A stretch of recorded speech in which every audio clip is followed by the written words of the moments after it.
আসসালামু আলাইকুম, সবার কি অবস্থা, কেমন আছেন? তো আমি সবসময় এই জায়গায় ভিডিও বানাই আর কি। তো আজকেও ভিডিও বানাইতাম আইসি।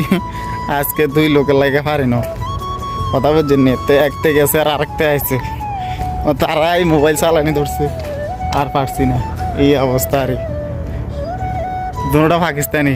একটা বাড়ির কথা কয়, আরেকতে মানে ব্যায়াম করে ঝুনুর জানুর আওয়াজ লাগাই দিছে। এন ভিডিও করতে গেলে ঝুনুর জানুরের আওয়াজ এখনো ভয়েস সেটিং করুন যাইতে এই অবস্থা আর।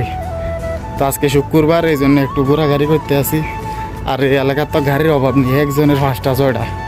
আর তারা দেখছেন নি গাড়িটি দেওয়া যা পিছন দি, এটির কোনো পিছিয়ে দি ক্যারিয়াল মেরিয়াল লাগাইছে নি, ওই যে কি জানি বলে বাংলাদেশে ভুলি হতে গেছি। সামনে দিই পিছিয়ে দিই এসএসের গ্রিল লাগায় আর কি, যখন গাড়ি মারা দিলে গাড়ির জন্য আঘাত না হয়, গ্রিল আঘাত আইয়ে কথা বুঝছেন নি। এদেশে এত গাড়ি লাগায় না, মোটকেই লাগা না, এমনি হরিতে শোরুমের তো যেমনি এটা করে এমনি নিয়ে ধরে চালানি ধরে কথা বুঝছি না। আর দেশে গাড়ি অ্যাক্সিডেন্ট হলে জায়গায় খেলে থাকবো, আর যাদের দোষ হাতে অত ভাগি যাবে চিন্তা ভাবনা করবো, অত ভাগি যাবো বই ভালো হইলে খাড়াই থাকবো, খাড়াটাই পুলিশ এলে কার দোষ দেখবো, দেখি জরিমানা করবো, ঠিক আছে নি। গাড়ির ইন্স্যুরেন্স আছে, যাদের দোষ বেশি হাতে জরিমানা দম লাগবো। পিছের থেকে মারলে তো কোনো কথাই নাই, যাদের বেশি দিয়ে মারবো, মনে করেন না আমি মারছি পিছন থেকে আইয়া, জরিমানা সবটা আমি দিতে হবো। সামনের হাতে তো ব্যারেক দিব, এই হাতের সামনে সমস্যা হলে হাতে ব্যারেক দিব না, এই আর অবস্থা।